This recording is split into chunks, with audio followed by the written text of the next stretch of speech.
Hey friends, welcome to my Dollar General Thanksgiving video. This is my first time doing a Thanksgiving video at Dollar General. Every year I do one at Dollar Tree, and I still am doing one at Dollar Tree. Look for that one in the next few days, maybe next week. I just got back from Dollar General. I'll tell you how that went in just a minute. But first, I do want to clarify just a couple things that usually come up when I do this style of video. So a comment that I see a lot is that it is cheaper and healthier to get your food from a traditional grocery store. And I am not here to argue that point. However, there are a lot of people out there for whom Dollar General or Dollar Tree or similar stores are the best or only place to get their groceries for a variety of reasons. And then the other comment that I get is usually about the healthfulness of the things that I purchase at these stores. I'm sure we can all agree that access to things like fresh produce are super important. In an ideal world, everyone would always have access to fresh foods, but the reality is food access isn't a perfect thing. I'm not arguing against that. What I am doing is just trying to meet people where they are. These videos are ultimately intended to be a demonstration of how I would prepare meals and things of that nature with the limited variety of ingredients at stores like Dollar General and Dollar Tree. And I always encourage anyone who is struggling with food insecurity to reach out to any and all resources around them. Everyone deserves to eat, and struggling is not a moral failing. With that said, let's get to the actual Dollar General trip.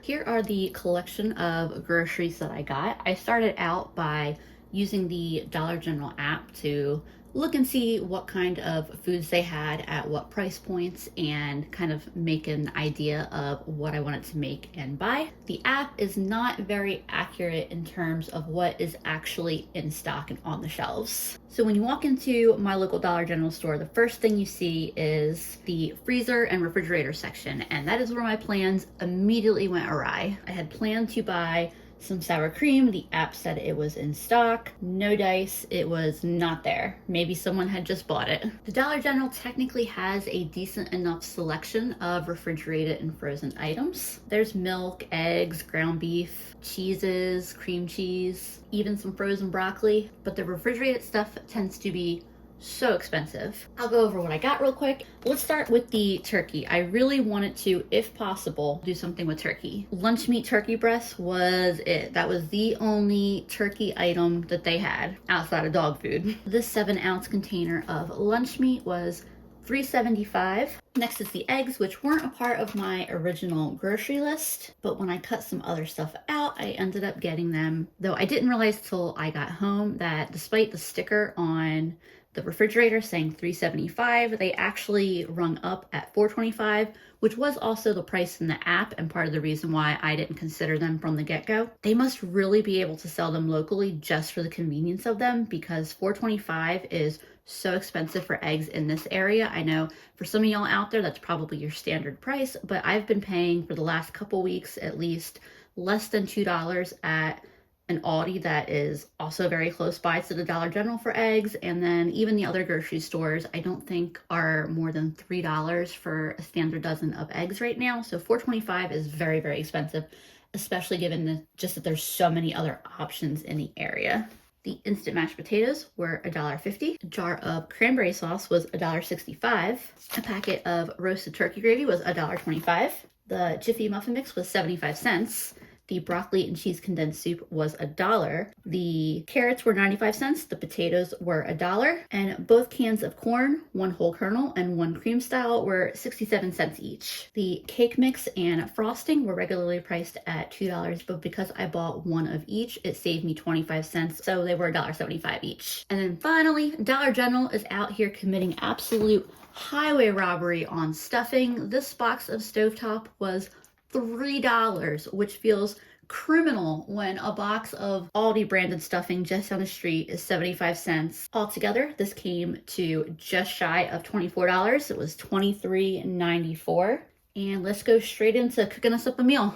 I've got all my ingredients more or less separated by dish, minus the refrigerated stuff, which I just put in the refrigerator for now. And then all of the instant stuff I just gather together because that will come together really quickly right at the end. Mashed potatoes, stuffing, and gravy are definitely things that I prefer to make homemade from scratch for Thanksgiving. But given the options of what ingredients I had available to me, I kind of had the choice of making more instant versions or omitting them altogether. I chose to keep them and try to be a little more creative with some of the other dishes. Here was my original kind of planning out of this meal. I originally was going to do a pumpkin cake with cream cheese frosting. And then I was also debating with myself there the merits of getting stovetop stuffing or trying to figure out some way to make it myself. And you can see that a loaf of bread and the broth would have already been $3.50 by itself. And that wouldn't involve any kind of the veggies that I like to put into stuffing to make it taste really good. Like it would just be bread and broth and I guess like some seasonings. I just felt like it was gonna be more expensive and not as good as just the box of stovetop. Real quick, I wanted to mention when I do these videos, I try not to pull things from my pantry that would make or break a recipe. So I'm trying not to pull things like flour or milk or baking soda or really anything that would be integral to creating a dish. But I usually do use just a little bit of really basic oil and seasonings. So you may see me use vegetable oil, a couple of seasonings I got from the Dollar Tree, salt, pepper, some pumpkin pie spice, like just stuff that is going to add a little bit of flavor to the dishes, but not things that without which would make the dish impossible to make. I had originally planned to do a pumpkin cake, and that's just as simple as mixing a can of pumpkin and a box of cake mix. Despite the app saying that there were 10 cans of pumpkin in stock, I think that what that really means is that they must have been in a case somewhere, not on the shelf. There were a couple carts that were stacked high with boxes. Maybe it was on one of those carts, maybe it was in the back. Either way, I went up and down that store and they did not have any on the shelves. I thought about switching gears and getting some apple pie filling because they did have that, and making a oil crust for a pie with some flour and oil, but they didn't have the little bags of flour that I would have wanted to use, and I didn't want to get one of the big bags just because that was driving my cost for dessert up higher than where I wanted it to be. And I kind of had already just set my heart on cake, so I just really wasn't feeling pie. So I was like, all right, maybe I'll just do like an apple dump cake. They have applesauce, they have apple pie filling. And then I saw the cranberry sauce and I immediately was in the aisle Googling cranberry sauce and cake mix. It sounds like it can be done and it's something that I'm looking forward to trying. So I'm gonna follow the cake mix in regards to how many eggs to put in. It says 3 eggs. That's fine with me. I'm gonna try that out. I've got my oven preheated to 350. I like to crack my eggs in first just to make sure that they are all good. If you don't have the option to just go to the store and get another box of cake mix, or if you don't have a spare box of cake mix, you definitely don't want to end up cracking a rotten egg into your cake mix. Look at that, the Best By date is my birthday. You know, I used to make cranberry sauce, more of a cranberry relish every year, and I really like it. But nobody who I have over for Thanksgiving really wants it. They want the stuff. I don't know why I'm worried about trying to get the whole thing out of the can without breaking it. I'm about to be mixing it. It would have been nice to have had the whole berry cranberry sauce, but they did not sell that at Dollar General. It's funny, the cranberry sauce actually was all still boxed up on the shelf. It was on the shelf though. I did break the plastic to get to it, but it was on the shelf and as far as I could tell, like ready for someone to purchase it.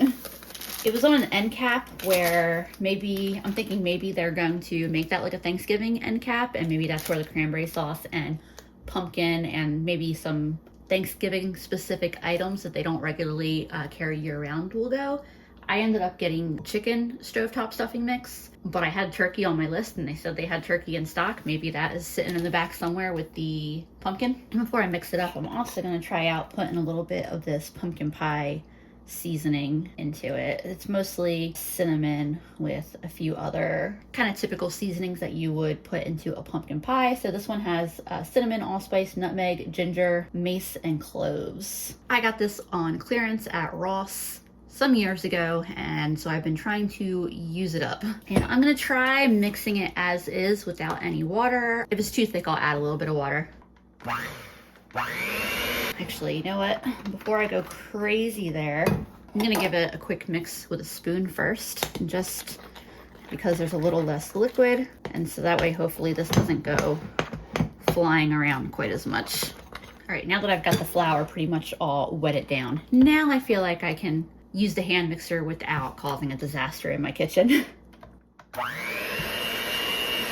So first impression, I'm actually pretty happy with this batter. It smells good, it looks good, like it has a very like fruity, like almost like a strawberry frozen yogurt kind of look. And because I don't have a healthy enough fear of salmonella, that tastes pretty good too. It tastes about what I would expect a fruity cake batter to taste like. So in terms of what kind of cake I'm gonna make, I have this brownie pan that I was gifted a while back and never got around to using. I'm trying to decide if I feel like this is too small for that amount of batter. It says it makes 22 cupcakes. Because I wanted to do something a little bit different than regular cupcakes. I think I'm gonna try this out. I'm gonna give this a little spritz of cooking spray and then just start filling this and see what happens. I was trying to decide how I wanted to get these into the individual little spots, and I've got this like plastic ladle that might work well. Or I might make a mess. Either way, it'll be fun, I'm sure. I guess if I have a lot of extra batter, I can just throw it into a small cake tin. It's definitely a little on the thick side. The lack of pumpkin was actually what made me spend the most time at Dollar General and like cause the most chaos in my purchasing. So I'm gonna laugh if this ends up being like the star dish of the night. All right, I feel like these are pretty full and I still have quite a bit of batter, so I'm also gonna put it in a regular cake tin as well. She's a little thick. That's not very deep, so I'll check on it at a similar time as the little individual ones. And going by what it says for the time for cupcakes, I think I'm gonna check on these after like 10 or 12 minutes, just because I think they are a little bit thicker than regular cake batter, so that may cause them to cook just a little faster. And whenever I'm doing a dessert as one of these multi-part meals, I like to make the dessert first. That way it's time to fully cool, and because otherwise I run the risk of getting tired after making all the other food and being like, do we really need dessert? So I always start with that first. I just pulled these out of the oven. They finished at the same time. I think I put them in for 12 minutes, and I'm going to let them fully cool before I do anything crazy with frosting. The next thing I'm gonna prepare is a corn casserole. I don't think I've ever eaten a corn casserole that I didn't like, but I've never actually made one myself. And of course I'm going kind of rogue for my first time making one, because my original plan was to include sour cream, but Dollar General did not have any sour cream despite the app saying they did. So, as is often the case, we're just gonna wing it. I'm gonna start off with 2 eggs, and then get these cans of corn open. The regular corn I drained, the creamed corn I did not. I'm just gonna whisk these eggs together real quick. Yeah, before I got eggs, I was gonna do this with just the corn, the sour cream, and the Jiffy mix. But now I've got my 2 eggs, my can of regular whole kernel corn, my can of creamed corn, my box of Jiffy mix, and then this is where I'm going a little crazy. I have some broccoli and cheese condensed soup. I kind of bought it on a whim. A lot of recipes I saw suggested adding cheese to the corn casserole, and I'm thinking maybe adding some of this soup will add some of that fat and moisture that will be missing from the sour cream. You know, it's kind of funny. I feel like condensed soup is such a like standard common ingredient in American cooking, but I have virtually no experience using it as an ingredient. I'm not a big fan of condensed soups, so I don't usually use them, but I'm feeling adventurous. Smells weird. It's like the broccoli is the first thing you smell, and it doesn't smell very good because it, you know, is broccoli. I love broccoli, but it doesn't always smell good. But then you just start smelling that like bouillon broth flavor, or scent rather. I wonder how much of this I should add. Thought about adding a little bit in the potatoes too. Still may do that.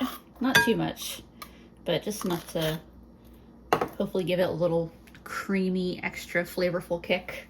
All right, let's try that. This is just like slightly over half the can. Mix this up real well, and decide in a minute here if we're gonna laugh at me.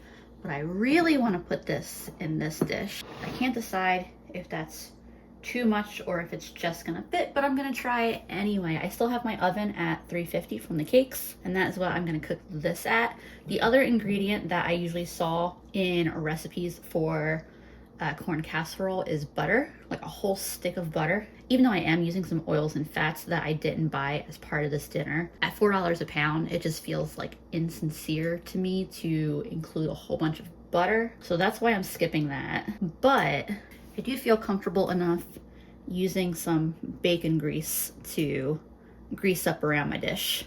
So I am gonna do that. I'm all about saving stuff that a lot of people would throw out, like bacon grease, or when I cook pork shoulders, I end up with a bunch of fat from that. And yeah, I'm a big fan of saving those to cook with. My house is finally kind of cold. A few days ago, you know, it was like a full week into November and we were still having 80-degree weather, and I was still having to turn my air conditioning on for a couple of those days. Let's see if this fits. Side by side, they look like they're pretty close to the same size container. Do corn casseroles rise? I don't know, I've never made one. I don't think Jiffy Mix rises a whole lot. It's been so long since I've done anything with Jiffy Mix. Like there was a time, a really long time ago, where I was always making the muffins that are like on the box. Not the muffins, but like the biscuits that are on the box.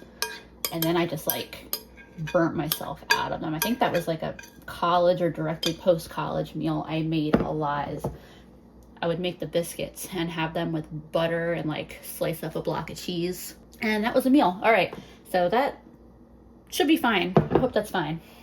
And I wrote down to cook this for 35 to 40 minutes, so that's what I'm gonna do. I just pulled the corn casserole out of the oven.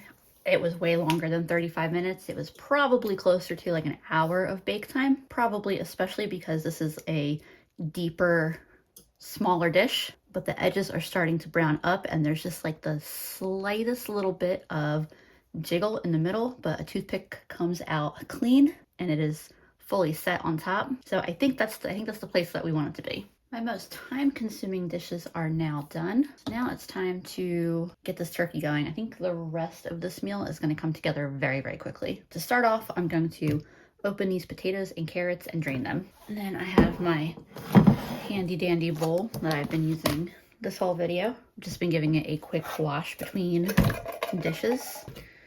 For the potatoes, I was really hoping that they would have whole potatoes. There were none listed on the app, so I didn't think there would be, but I think whole potatoes would have been nicer for this, but that's all right. And so basically for this, I'm going to be making like turkey and veggie skewers. I'm going to toss this all in oil and seasonings, put it on skewers and bake it in the oven for a little bit, and hopefully that will give it some nice flavor that takes it a little beyond canned veggies and deli turkey. I have done a Thanksgiving video with deli turkey before. I think it was the first one I did, like the first Dollar Tree one I did several years ago. I think back then the Dollar Tree had deli turkey, and what I did was I took the slices and I wrapped them around, like I stuffed them with stuffing into like little rolls and baked those and then put gravy on top of them, and they were really, really good. And in some ways I was really tempted to do that again because it's a similar style setup here. I have regular box stuffing and deli meat turkey, and most of y'all who are watching this probably wouldn't have seen my original Dollar Tree Thanksgiving video, but I really like trying different things with these videos, so I decided it would be a better option to just try something creative and different. So originally I kind of thought I was going to be tossing everything, like the turkey included, all together in a bowl with oil, but I'm second guessing whether that's gonna work out. So I think I will toss the veggies in oil and seasonings, and I'll figure out if I'm getting any on the turkey. I'm not gonna do salt since the turkey is so salty, and these canned veggies are probably on the saltier side too. So I'll do some black pepper. By the way, I had that casserole, the corn casserole, in the oven for like 10 minutes, and then with every ounce of my being, I regretted not putting any black pepper in it. I thought about that for the whole time it was baking. I got some Cajun style seasoning, which I guess isn't very, I'll just do a little tiny bit of that. I guess it's not very Thanksgiving-y. Maybe we'll do this garlic and herb one instead. It's got some more of the herbs you would expect to find in like a poultry seasoning. And since these are on the softer side, I'm going to be gentle as I toss these, so they're a little more robust than I thought. I was worried that the potatoes and the carrots, honestly, were going to be a lot thinner and softer. I have a sheet pan over to the side here that I sprayed with some cooking spray, and then these are skewers that I had, and I just have been letting them soak for a little bit, although it's not like I'm putting them on the grill or at a crazy high heat, so I think they'll be pretty okay in the oven. I still have my oven at 350. Been going back and forth on whether I want to raise the heat. I think I am. I think I'm gonna bump it up to like 400, because since everything is already cooked, the goal would just be to get like a little bit of browning on the edge if possible. So let me figure out how I'm gonna do this. This part's gonna be like a work in progress here. I wonder if I should cut my turkey piece in half here. It's got a little bit of seasonings on it because I kind of brushed that top piece with the oil and seasonings that were on my hand. See, this is why I was really wanting the round ones, but this might work out all right enough. It's also possible I'll end this wishing that I had spent, what, $1.20 on 2 more cans of the carrots and potatoes, so that way I can have more for these skewers, but I don't know what I'm talking about. There's only 2 of us eating tonight. But, I mean, I'm liking that, and I could really pack the stuff on there, but I'm gonna stick with about this amount for now. I may add a few more pieces. Definitely doing like half of a slice of turkey. Get a little oil and spices on it.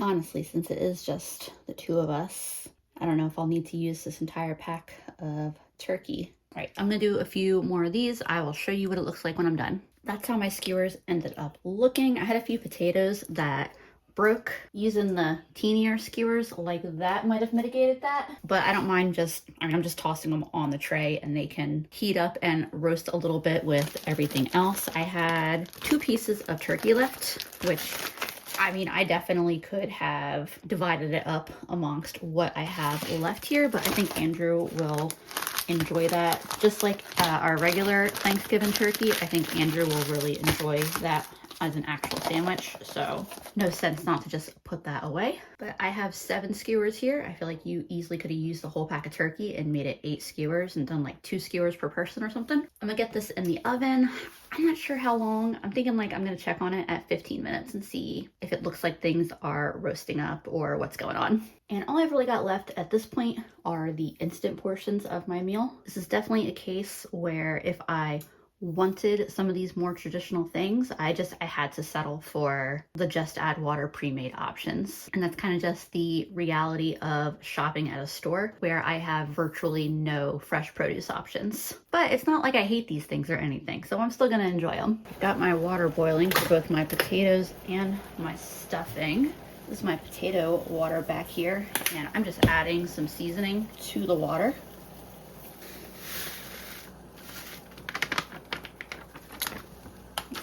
Potatoes, and I'm gonna remove these from the heat.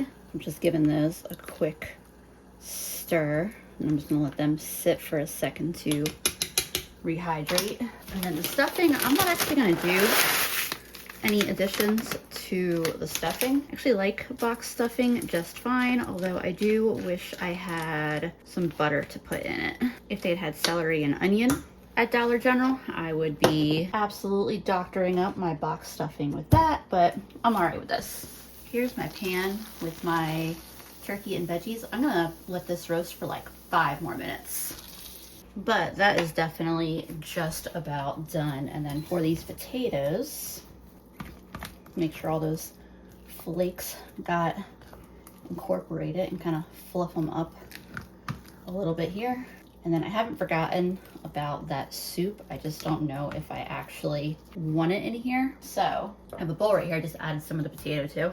And I'm just gonna add a little bit of the soup. And when it comes to instant mashed potatoes, I definitely think flavor matters. My least favorite is any of the ones that are bacon of some kind. In my opinion, the 4 cheese kind are the best. Can't decide if I like that. I'm gonna mix a little bit in. There's not very much in this can anyway. I don't want to add enough that it tastes like the soup is in there, but it's got a savoriness that a little bit of is kind of nice. And it's a good way for me to use up some more of that can of soup, because I don't know what I would use it for otherwise. The texture of these actually looks nicer with that in there. I'll add even just a little bit more. And honestly, that's about a whole can. Get that stirred in real quick. Just pull my tray out of the oven. I think I'm okay enough with how much these are cooked, although the ones that are on the pan are making me realize that I will definitely have to do something sometime with the canned potatoes and carrots, just oiled, seasoned, and spread out on the pan to cook, because these got pretty crispy and are pretty good. The edges of my turkey are getting browned, a little charred. I didn't want to cook them too much. I think I'm gonna use this cute little leaf bowl to serve my potatoes in. I got this at the thrift store. I think I got it at the thrift store for like $1, or did I get it for free? I don't remember. All I know is that I did not pay full price at a store for this. But look, that is so stinking cute. My little skewers, I'm just going to place in this little stoneware bowl I have, just because it seemed like it'd be about the right size, and it is pretty easy to clean bowl. Let's put this little potato crisps and bits that didn't come off on the end here. There we go. I'm happy with that. So the directions for this gravy are pretty standard for these powdered gravy packets. Pretty much you are stirring the powder in with some cold water and then adding that to some boiling water, and it basically works like a cornstarch slurry. So I have a half cup of cool water here. My other water on the stove is about to be boiling. I don't feel like pulling out a whisk, so I am mixing it this way. Probably have to put this back on the heat for a minute, but you can see it's already thickening. Definitely feels like a turkey gravy. Let me give it a quick taste. Just needs a little pepper, especially if you've got some fresh cracked black pepper to add. Much better with the pepper. And I have a second one of these bowls that I'm gonna put my stuffing in, although that is all I have. I only have 2 of them. Give it a little fluff before it goes in. I didn't think that was all gonna fit in there. The gravy, I don't feel like I need to put all of it in there right now, but a little gravy in a gravy boat. Good, I'm just about done. Oh God, hi. So these little cakes, I mean, I haven't tasted one yet, but in terms of how they look, they turned out exactly how I was hoping that they were gonna look coming out of that pan. I'm just gonna worry about a few of these for right now, mostly because there's only so many we can eat, and if they're really good, I can always toss them in the freezer and enjoy them over the next couple weeks. So I have my cream cheese frosting here, and rather than just slapping it on, which I definitely could do, so I'm gonna take a little bit of my frosting. Honestly, that's probably plenty. And I'm gonna put this in the microwave for, I don't know, give me a sec, I'll tell you how long I do. All right, I did like 10 seconds, and this is the consistency that it turns to. It makes a frosting that is a bit thinner and spreads really nicely. The color on this particular cake looks a little bit like glue. That wasn't necessarily what I was going for, but it's all right. I feel like there's some type of like decorative topper that it's missing. Like a little mini pumpkin cookie or something, I don't know, piece of fruit. I did also just want to show you guys real quick how I kind of plan out when I have a whole bunch of dishes that I'm making, especially when it's not a dish that I necessarily know exactly how I'm going to make it off the top of my head. I tend to usually grab a piece of junk mail and just kind of write myself my basic instructions for the things that I need them for, and then this is also kind of the order that I was planning to make things in, with the stuff at the bottom having the least detail because I didn't need any detail for that. The battery on my phone is getting so low right now, but we are doing a living room dinner because my dining room table is kind of being used as a staging area right now for my upcoming Friendsgiving. So it is a little bit chaotic, but like I said, it's just me and Andrew. So it's kind of nice to have a nice little intimate coffee table dinner. I'm super happy with how this all looks and the things that I've sampled so far. Now it's time to eat the full dinner and see how it is. And also an opened bottle of Prosecco that somebody left at my house because it's already open, it's got a good drink. Cheers. Cheers. I don't have a lot of battery left on my phone, so we gotta taste and judge. The turkey roasted in the oven really kind of makes it feel more like an oven roasted turkey than a deli slice of turkey. Mm-hmm. It definitely has way more going for it than just like a slice of meat. Mm-hmm. Like a slice of deli meat. It gives it much more flavor. So the stuffing and the potatoes were, for the most part, just by the box directions. I added just a little bit of broccoli and cheddar condensed soup to the potatoes to, I guess, like add a little bit of fat. Mm-hmm. It definitely brings more to it. And then the corn casserole is the most homemade thing I made here. Mm-hmm. Well, I mean, I can definitely tell. Mm-hmm. Which is also my favorite thing on the plate. Mm-hmm. That's a good idea. I like the skewers, but I think the whole idea would have been better executed just doing roast veggies on a sheet pan, because there's a few on the end here that I just put on the sheet pan and they're nice and crispy. All right, Clean Plate Club. I just want to get this cake tried because it baked up really nicely. I'm just curious how the flavor is gonna be. You said it was cranberry? Yes. I really like that. That's really good. I added extra pumpkin pie spice in it, so that's the extra cinnamon and such. But really good. That is really Really good. fluffy too. Yeah, watch the cake. So it just springs back. The cranberry taste isn't super strong, but But the cinnamon and everything is like really, really good together. and the fruit, I mean, it definitely is like a certain fruity aspect. You just can't necessarily. Oh, there is. It's not just cinnamon. Like there is an aspect of fruit. It's just not. I'm not immediately like, oh, cranberry. Right. And the cake is so flavorful. I actually like it the lightly frosted. Because you know me, I like a lot of frosting on my cake. But it's just like a really pleasant glaze.